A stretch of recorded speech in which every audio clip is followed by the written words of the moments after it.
Le Père Noël habite très loin d'ici, dans un village perdu en Laponie, un pays où il fait très froid et où il neige toute l'année. Au milieu de la nature, il a un petit chalet dans lequel il vit avec des lutins et des rennes. Le Père Noël est un monsieur plutôt âgé qui a une très longue barbe blanche. Il est grand et fort et s'habille tous les jours d'un manteau et d'un long bonnet rouge et blanc. Il a de petites lunettes sur le bout de son nez pour l'aider à lire les lettres. Chaque année vient le moment de Noël.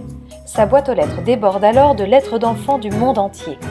Les millions de courriers que les bambins lui envoient avec une liste de cadeaux. Car le Père Noël gâte chaque année les enfants du monde en leur offrant des cadeaux. Mais à une condition, les enfants doivent avoir été très sages tout au long de l'année. Chacun envoie donc une lettre en expliquant pourquoi il mérite tous ces cadeaux.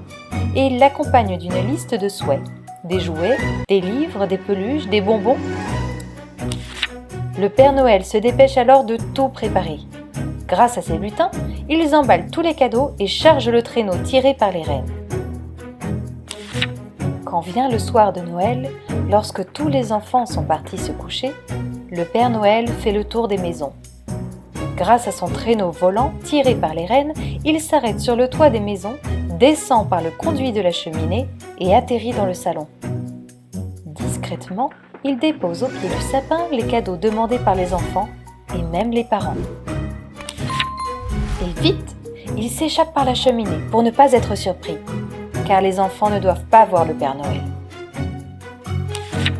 Lorsque le jour se lève, le 25 décembre, les enfants découvrent au pied du sapin tous les cadeaux qui leur ont été offerts par le Père Noël.